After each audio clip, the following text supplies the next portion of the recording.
Ok. Efesios capítulo 4, versículos 20 y 24. Mas vosotros no habéis aprendido así a Cristo, si en verdad le habéis oído y habéis sido por él enseñados conforme a la verdad que está en Jesús, en cuanto a la pasada manera de vivir, despojaos del viejo hombre que está viciado conforme a los deseos engañosos, y renovaos en el espíritu de vuestra mente, y vestíos del nuevo hombre, creado según Dios en la justicia y santidad de la verdad. Vamos a orar. Padre Santo, venimos delante tuyo reconociendo que tú eres nuestro Dios, el Todopoderoso, el Creador del cielo y de la tierra, Señor. Y que por tu misericordia es que estamos este día hoy acá, Señor, estudiando tu palabra, Señor, todos unidos como un solo cuerpo, Señor, venimos a escuchar tu palabra. Y Padre, te pedimos en este momento, Señor, que tú obres en cada uno de nosotros, en nuestros corazones, que renueves nuestro entendimiento, Señor, y que crezcamos cada vez más a la imagen de nuestro Señor y Salvador, Señor. Obra en nuestros corazones, obra en nuestras vidas, Señor, que sean vidas transformadas, Señor, en tu poder. Bendice este tiempo y bendice a tu iglesia. En el precioso nombre de nuestro Señor y Salvador Jesucristo.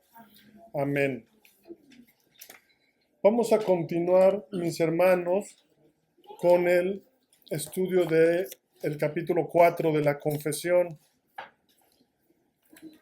Y vamos a usar la confesión, obviamente, y le voy a pedir a algún hermano que se anime a darnos una breve explicación de por qué usamos o nos apoyamos con la confesión como guía de interpretación de las Sagradas Escrituras. Algún hermano que se anime, porque a lo mejor por aquí hay alguien que no estuvo presente en los primeros estudios que hicimos de la confesión, donde hablamos de las escrituras o incluso hablamos de la historia, de cómo fue escrita. Entonces le voy a pedir a alguien brevemente, en sus palabras, algún hermano que se anime a decirnos por qué usamos la confesión como guía para interpretación de las Sagradas Escrituras.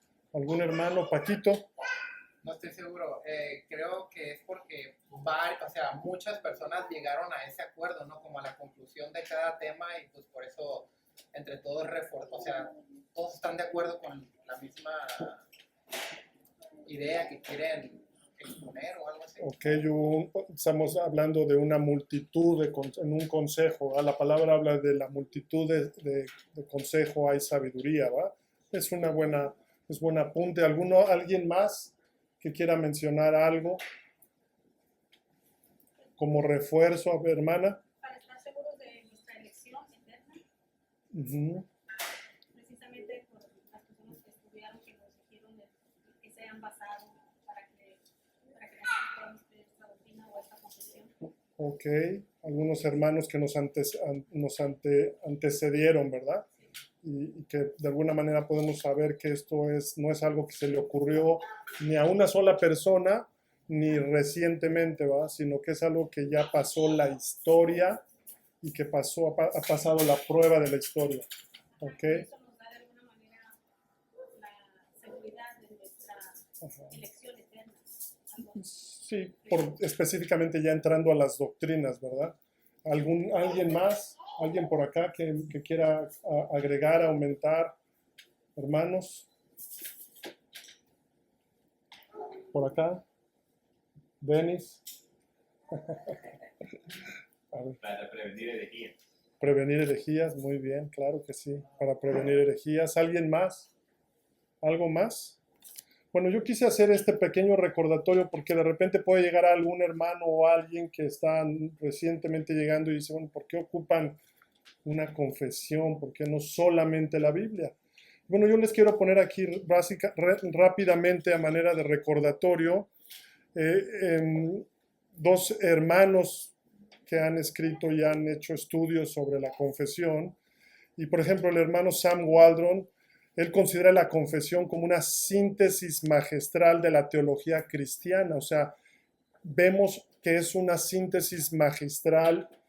Piensen en esto, ¿cuánto nos tomaría a una persona poder llegar a la conclusión en un estudio de la Trinidad? ¿Alguien se cree, por ejemplo, ahorita de poder haber llegado a un estudio por sí solo de la Trinidad? Yo no sé, creo que sería un poco difícil, ¿verdad? Y presuntuoso, ¿no? Un estudio del decreto eterno de Dios o de la providencia, ¿verdad? Tantas doctrinas que seríamos a lo mejor un poco hasta orgullosos o arrogantes pensando en que solitos nosotros vamos a llegar a este entendimiento, ¿verdad? Sin error, ¿verdad? No estoy diciendo que la Biblia, que la confesión no tenga error ni sea inspirada, sino simplemente que ha pasado la prueba de la historia, del tiempo, y que fue en reuniones en consenso de hermanos que han pasado también y fueron llegando a estos concilios y acuerdos para llegar y mantenerse libre de las herejías, ¿verdad? Igual vemos, por ejemplo, también se afirma este escritor la claridad doctrinal frente al relativismo moderno, ¿no? Igual destaca su utilidad para enseñar, proteger, lo que decía el hermano Denis, y preservar la sana doctrina en las iglesias, ¿no? Igualmente es una herramienta para la unidad confesional entre congregaciones bautistas, o sea, sabemos que otros hermanos reformados que sí, que estudian, podemos llegar a la misma unidad de la fe. En Efesios 4 se habla desde hasta que todos lleguemos a la unidad de la fe, ¿verdad? Pues tenemos las mismas convicciones, ¿verdad? Y claro, siempre buscando la verdad, ¿no? Waldron escribe, la confesión de 1689 es una declaración lúcida y profunda que ayuda a los creyentes a entender y aplicar la fe cristiana en nuestro tiempo. Es decir, nuestra fe se aplica y nos lleva a una vida práctica. No nos quedamos y nos llenamos nada más de doctrina, sino que esta doctrina, lo que nosotros creemos, debe de reflejarse en cómo vivimos, ¿no? Si no, no tendría sentido llenarnos nada más de conocimiento, ¿verdad? Sin cambio y sin renovación en nuestras maneras de vivir, ¿verdad? Otro escritor y otro que recientemente lo tuvimos, al hermano Renningham, también tiene muchos estudios sobre las confesiones y la historia de los bautistas. Tiene un libro muy interesante basado en la historia de los bautistas reformados. Se los recomiendo mucho porque van a poder ustedes encontrar ahí la historia y cómo el Espíritu Santo ha protegido a su pueblo y a su iglesia y preservándolos, ¿verdad? Y nos ha dado siempre la posibilidad de tener esta sana doctrina, ¿verdad? De preservarse, ¿no? Él subraya que la confesión ofrece una estructura teológica sólida basada en la Escritura. Es decir, que podemos poner como barreras para no salirnos de ahí. ¿Sí me explico? Podemos establecer barreras, ¿no? Así como las 5 solas son barreras, o las doctrinas de la gracia también forman barreras para no desviarnos de nuestra fe. Igual la confesión va a toda la Escritura, ¿no? Y nos delimita barreras para no irnos hacia herejías. La recomienda como una guía para la enseñanza pública y privada de la fe, estudios públicos y en privado, o sea, personales. Yo agarro mi confesión y quiero tener un estudio sistemático, ordenado, no nada más abro mi Biblia y aquí voy a estudiar, no, un estudio sistemático, ¿no? Ordenado. Por eso la confesión tiene un orden, ¿no? Las Sagradas Escrituras, la Trinidad, el decreto de Dios, la creación, todo va en orden, ¿no? Entonces, es una guía excelente, recomendada para la enseñanza pública y privada. También enfatiza su papel en la comunión doctrinal entre iglesias, lo mismo que Sam Waldron, al establecer una base común en creencias. nosotros podemos tener ese descanso y ese gozo de que a lo largo de la historia ha habido hermanos que creían lo mismo. ¿Me explico? No vamos a inventar nuevas doctrinas o enseñanzas. Podemos tener esa paz y ese gozo que nos conectamos con hermanos, con puritanos de hace 400, 500 años, ¿verdad? Eso es hermoso, ¿no? Porque podemos tener esa confianza, ¿no? Igualmente se la considera una herramienta útil para formar discípulos y líderes fieles. Él dice, la confesión no es un simple documento histórico, sino una plataforma viva para la fidelidad eclesial, la fidelidad en la iglesia, en la vida del pueblo, de la iglesia del Señor.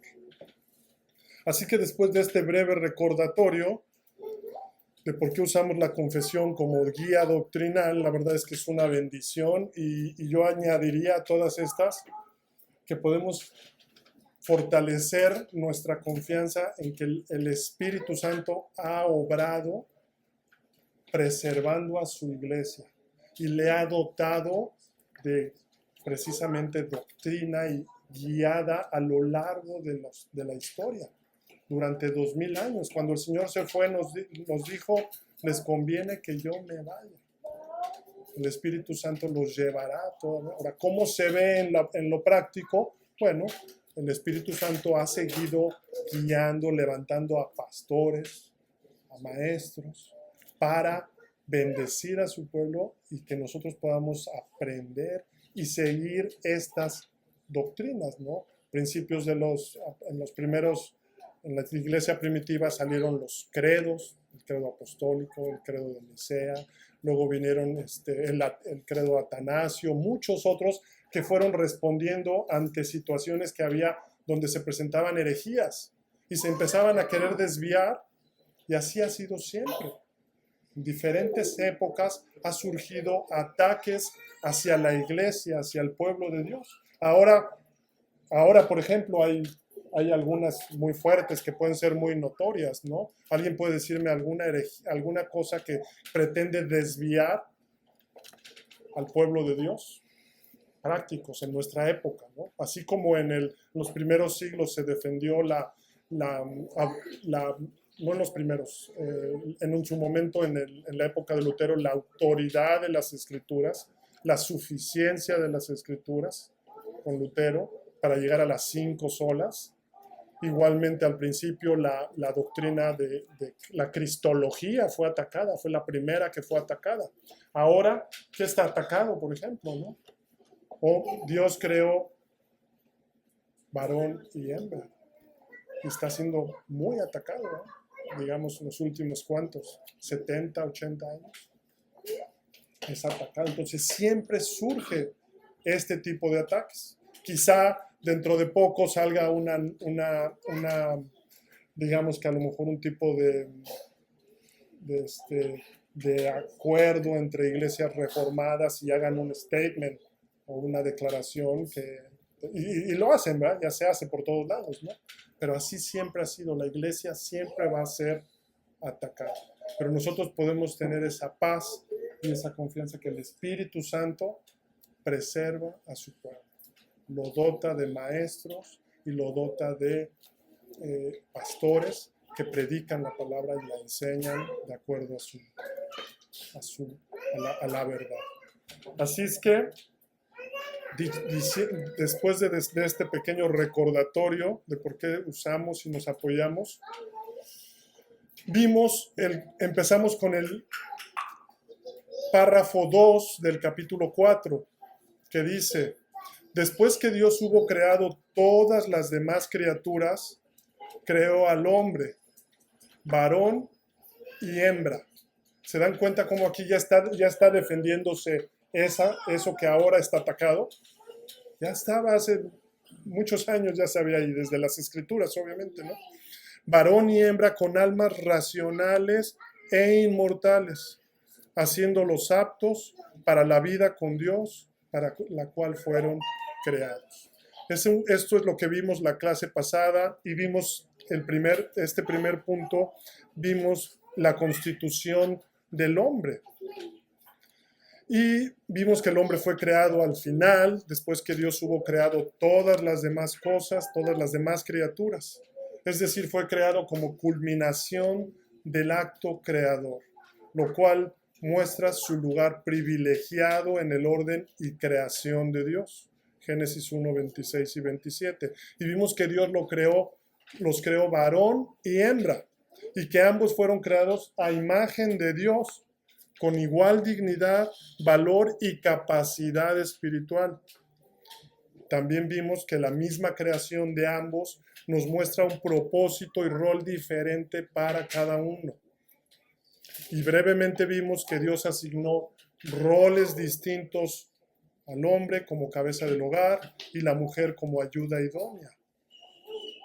Génesis 2:18, Efesios 5:22 al 23.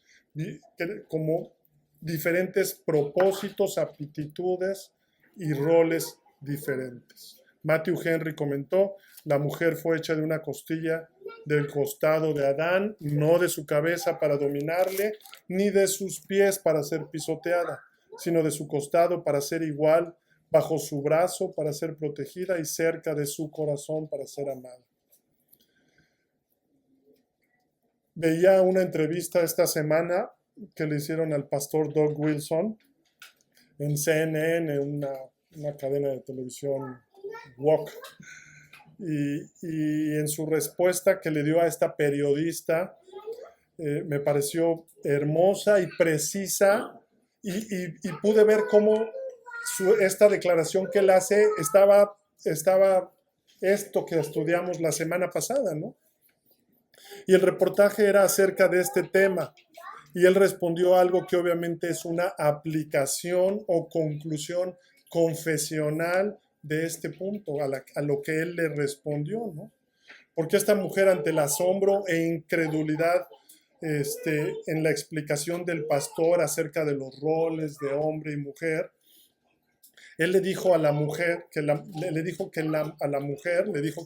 a la periodista le dijo que la mujer tenía una hermosa e importante labor porque funcionaba como gerente ejecutiva del hogar.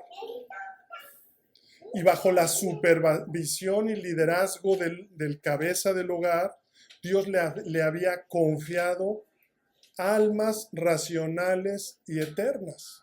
Así le dijo. O sea, le había dado a la mujer almas racionales y eternas. 3, 4, 2, 5 hijos. ¿Para qué? Para que los cuidara, los nutriera y los apuntara a Cristo. O sea, él estaba haciendo una declaración práctica del rol de la mujer y lo hermoso y alto y digno que era, ¿va? Qué impresionante tarea y hermosa para la mujer, ¿va? Pero el mundo nos dice otras cosas, nos cambia los roles y de todo, y se olvida y se pone de lado, ¿va? Pero este pastor finalmente hizo una aplicación práctica de esta confesión, ¿verdad?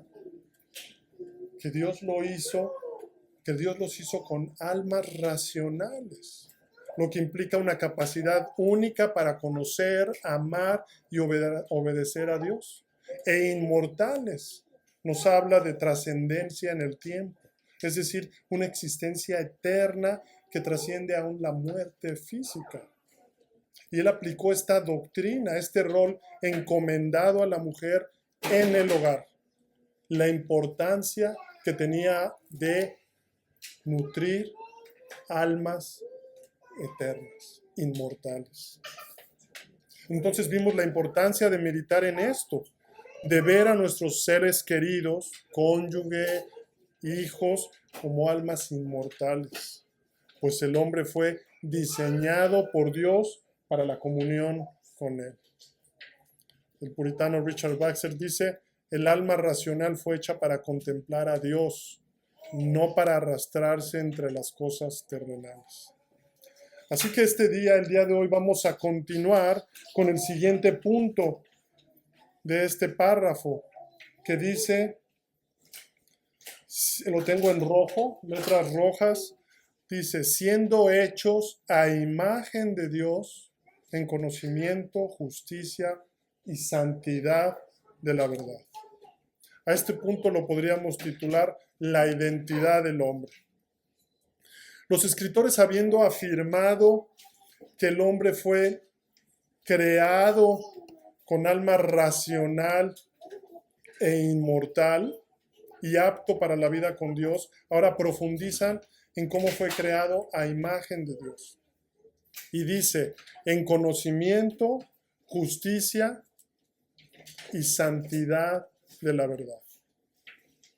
Y veremos que a este punto se confiesa que la imagen divina en el hombre no es meramente estructural, alma racional e inmortal, sino que esta alma, que es racional, es moral.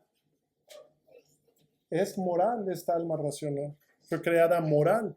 Y que esta alma, que es inmortal, es espiritual. En otras palabras, esto quiere decir que antes de la caída el hombre fue creado reflejando el carácter de Dios.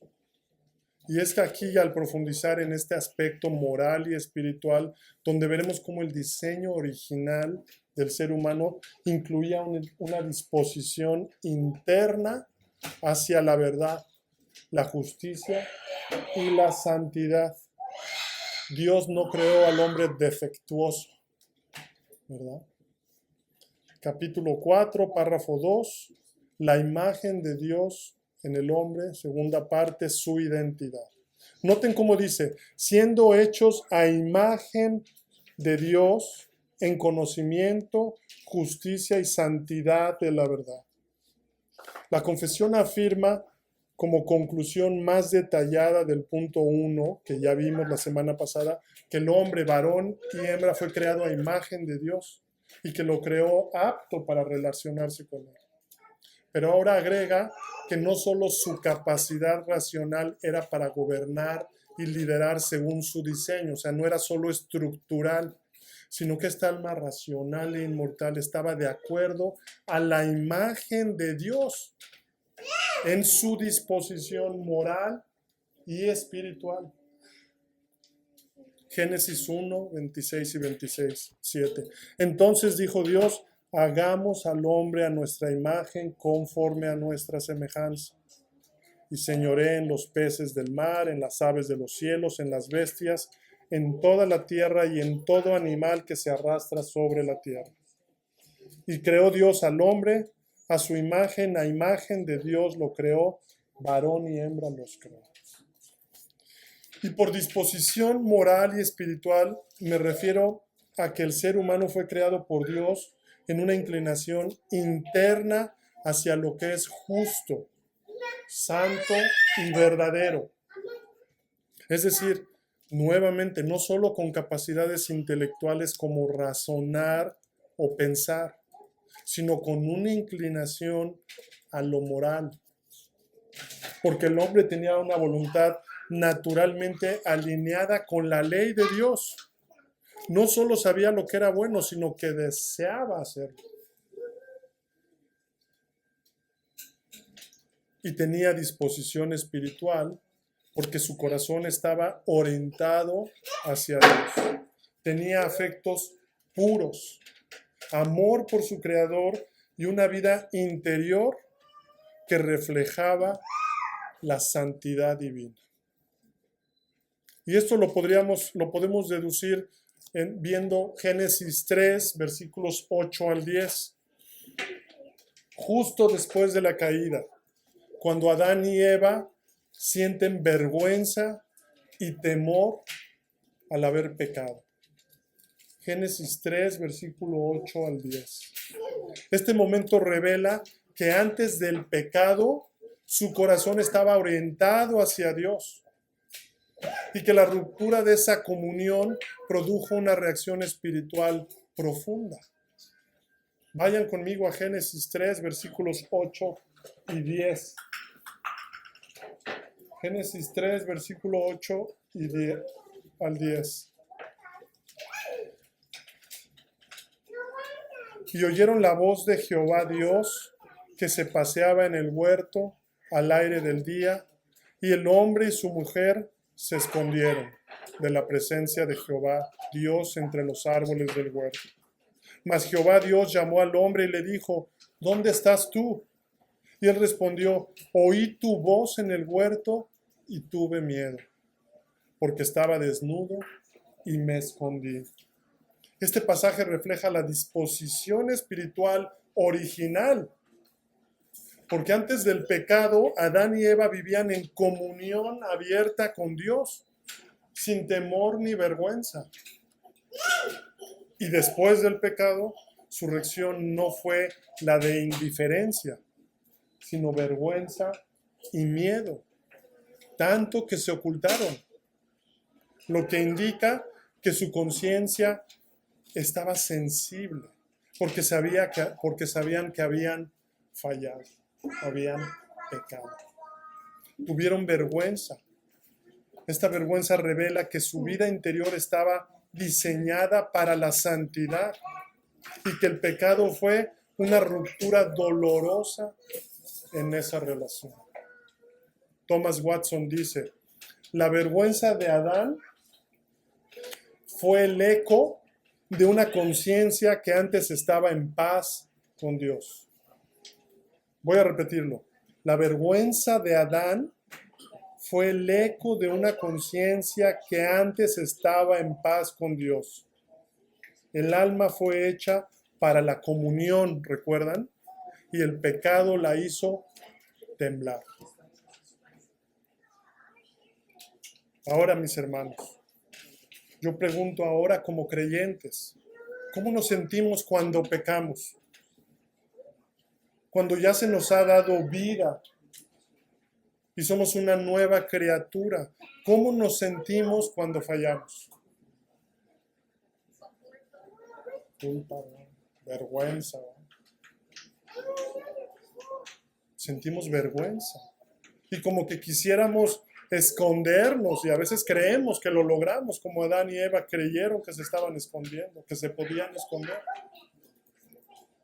Es el mismo sentimiento que tuvieron Adán y Eva en alguna forma, ¿verdad?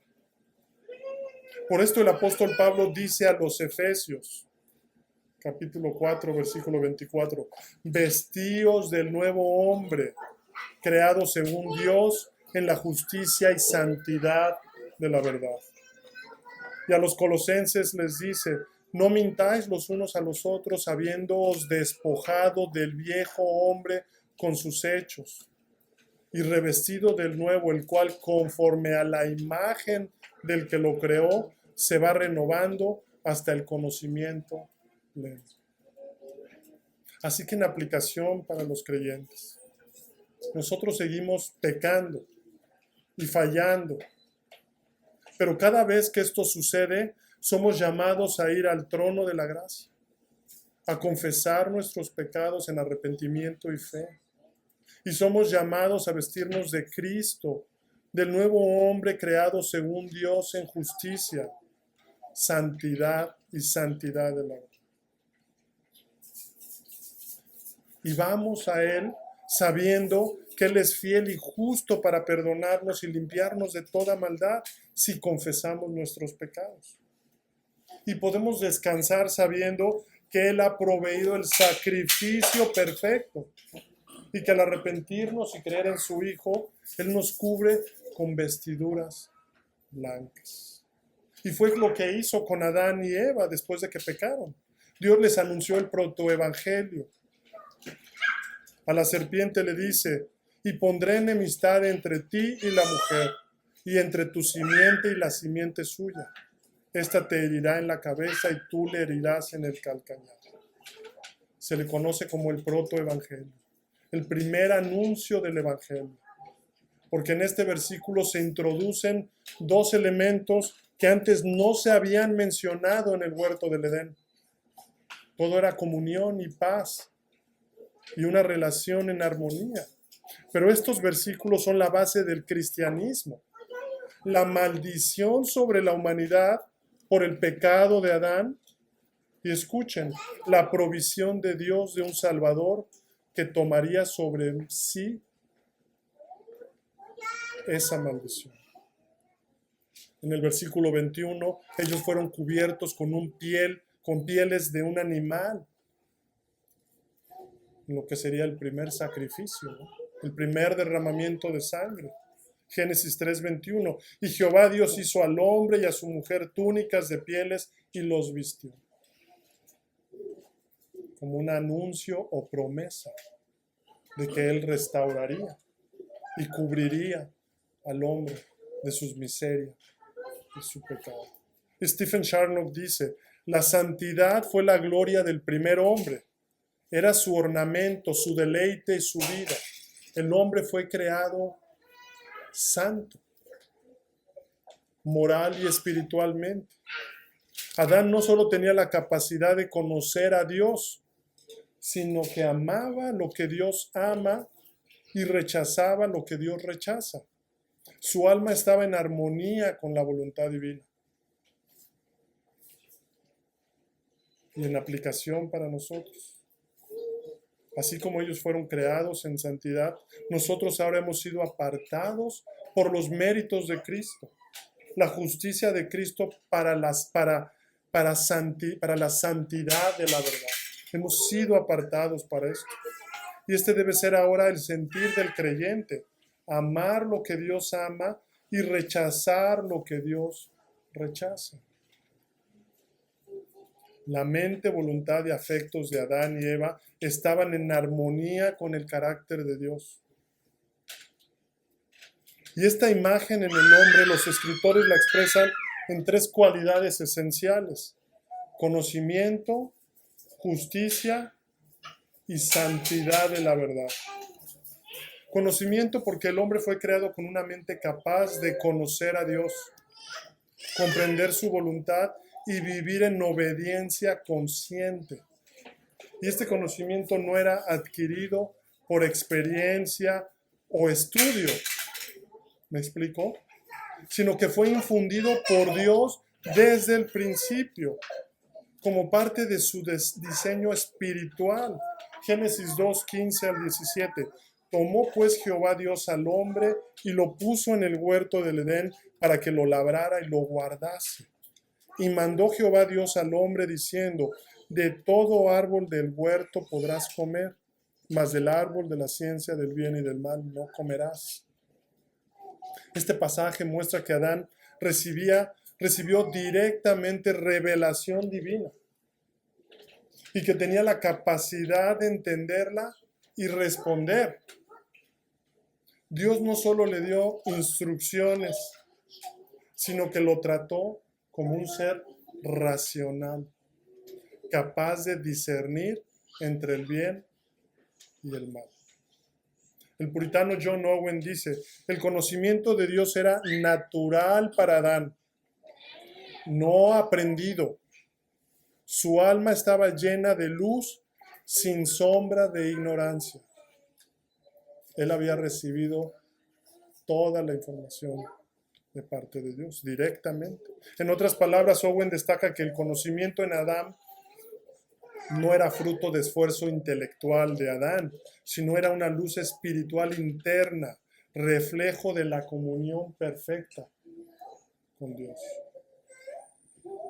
Así que como aplicación para nosotros, Colosenses 3:10 conecta la imagen original con la restauración en Cristo, mostrando que el conocimiento de Dios es parte esencial de lo que significa ser humano y verdaderamente cristiano, revestido del nuevo, el cual conforme a la imagen del que lo creó, se va renovando hasta el conocimiento pleno. Así que enseñamos que el conocimiento de Dios no es meramente académico, sino espiritual. Sin embargo, en la práctica formamos mentes, instruimos, enseñamos mentes que amen la verdad. Somos almas racionales, recuerden. Y entendemos que el discipulado es buscar restaurar la imagen de Dios, que implica renovar el entendimiento para que el creyente conozca a Dios con claridad y profundidad. Y afirmamos y confesamos en fe que la lectura bíblica y la oración no son solo deberes, sino que son medios de gracia. Eso es muy importante, mis hermanos. No solo vamos a la lectura y no solo oramos porque sea un deber, un mandato, sino porque confesamos en fe que son medios de gracia, por los cuales el alma se ilumina y se conforma al conocimiento de Dios. Somos seres, almas racionales, pero también somos morales y espirituales.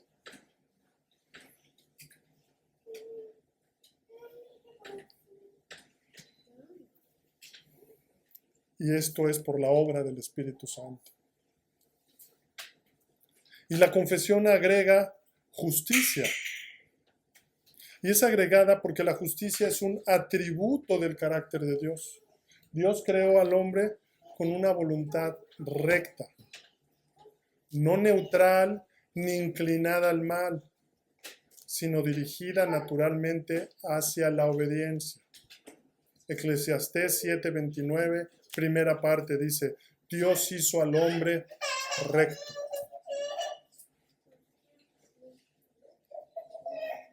Estamos hablando de la creación, Adán y Eva. Dios hizo al hombre recto. Esta justicia original era una expresión viva de la ley moral de Dios grabada en el corazón humano. Lo vamos a profundizar en la próxima clase. El hombre no solo conocía lo que era justo, sino que deseaba hacerlo. Este versículo afirma la rectitud original del hombre y al mismo tiempo señala la caída voluntaria en el pecado. Eclesiastés 7:29, segunda parte. Dios hizo al hombre recto, segunda parte, pero ellos buscaron muchas perversiones. La justicia no fue impuesta, sino parte de su constitución moral. El desvío no fue por defecto de diseño, sino por rebelión. Por rebelión. El puritano Thomas Boston dice, obviamente porque la mujer fue engañada, ¿no? Pero fue una rebelión. La justicia original era la conformidad perfecta del alma con la ley de Dios. La justicia original era la conformidad perfecta del alma con la ley de Dios escrita en el corazón del hombre. El puritano describe esta justicia como una armonía interior con la voluntad divina. La justicia original era la conformidad perfecta del alma con la ley de Dios escrita en el corazón del hombre. No había conflicto entre lo que Dios requería y lo que el hombre deseaba. Su alma era un espejo limpio que reflejaba la santidad de su creador. Ahora, ¿cuáles son las implicaciones de esto? Antes de la caída el hombre tenía libertad, pero esa libertad estaba orientada hacia el bien. Su voluntad no estaba esclavizada al pecado. Tenían un libre albedrío. Recto. La obediencia no era forzada ni temerosa, sino natural y gozosa. El hombre obedecía porque amaba la justicia. Así que la caída no solo trajo culpa, sino también corrupción moral, pérdida trágica, corrupción moral, depravación total. La voluntad recta se torció y el corazón se volvió engañoso. Y aquí nuevamente para gozarnos, ¿verdad? Porque la justicia perdida en Adán es restaurada en Cristo, quien no solo nos justifica por su obra, sino que transforma nuestra voluntad para que amemos lo que es justo, ahora en Cristo. Él restaura eso, para que amemos lo que es justo y revestidos del nuevo hombre creado según Dios en justicia y santidad de la verdad. Efesios 4:24. Así que como miembros del cuerpo de Cristo debemos cultivar una voluntad que ame la justicia, no solo que la conozca, que la ame. Y para nuestra santificación, es decir, el crecimiento espiritual, la caída de Adán y la restauración en Cristo implica una renovación de la voluntad para el creyente. Nuestra voluntad ha sido renovada si estamos en Cristo, para que como creyentes ahora nos deleitemos en obedecer, no por fuerza, sino por deleite, por gozo, por gratitud, como hemos visto en el catecismo.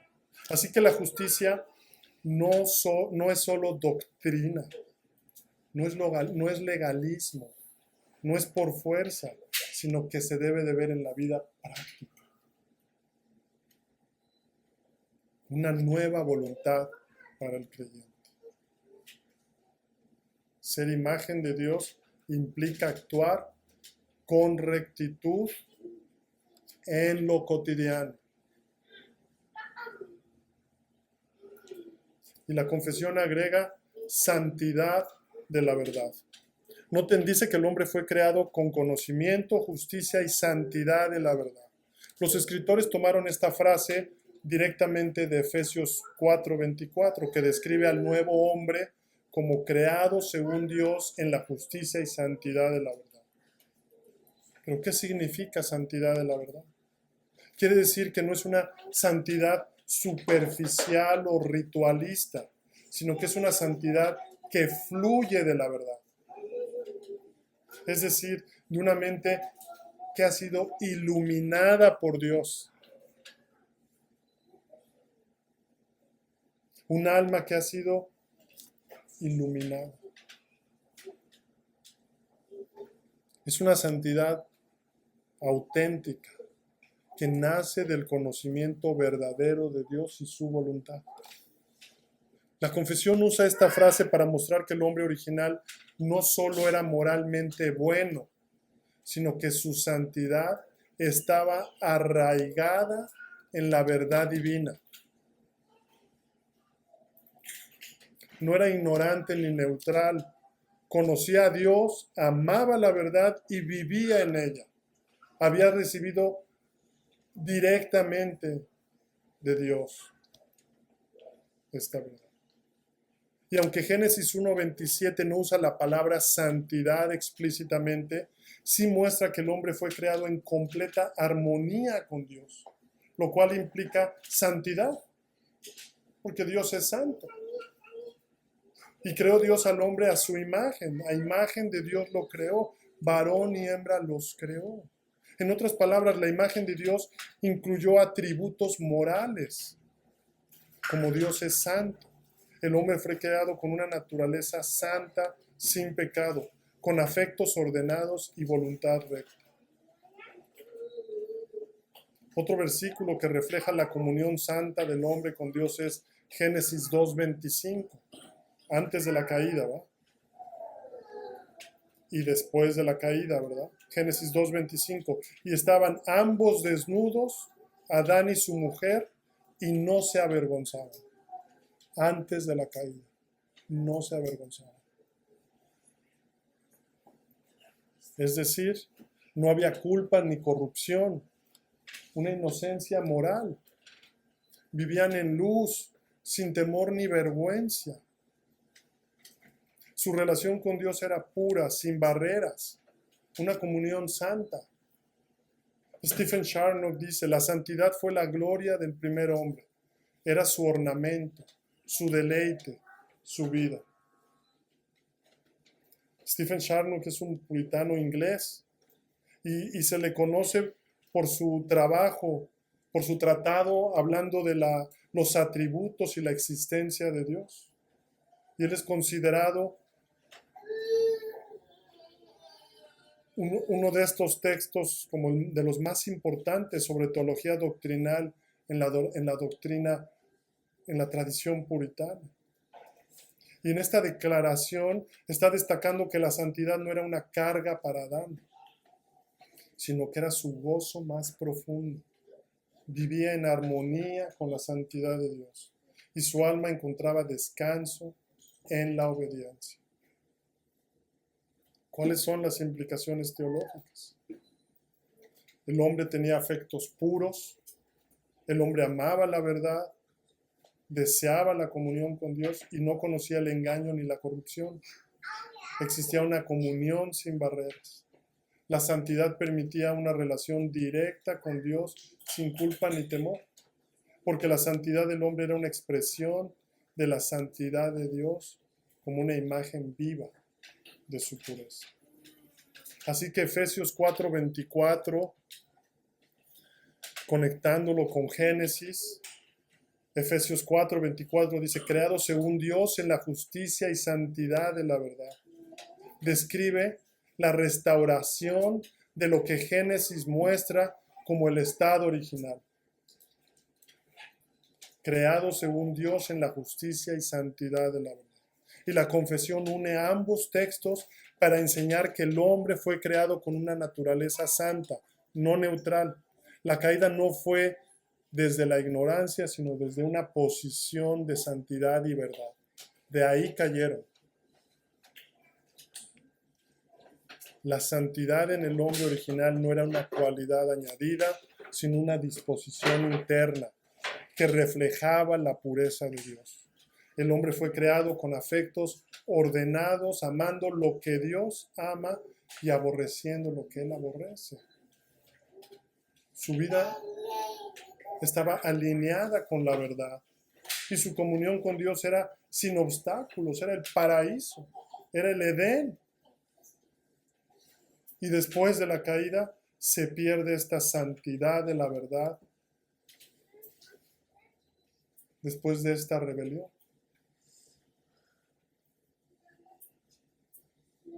Pero en el segundo Adán hay restauración. En el plan perfecto de Dios. Es decir, que la santidad perdida en la caída ahora es recreada en el creyente por el Espíritu Santo, por la obra de nuestro Señor Jesucristo, quien nos conforma a la imagen de Cristo, el Espíritu Santo. Y ahora la santidad ya no es solo un llamado, sino una obra activa de Dios en nosotros. Es una obra activa, haciéndonos, santificándonos, hasta que lleguemos a la estatura perfecta. Y juntos lo hacemos como un solo cuerpo, además. Nos ha dado múltiples medios el Señor para llevar a cabo este plan. El Señor dice, sed santos porque yo soy santo.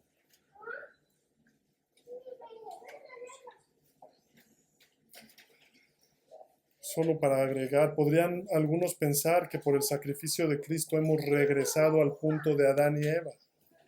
Pero no es así, sino que el sacrificio y la fe en Cristo nos pone en un lugar superior, en un lugar aún superior.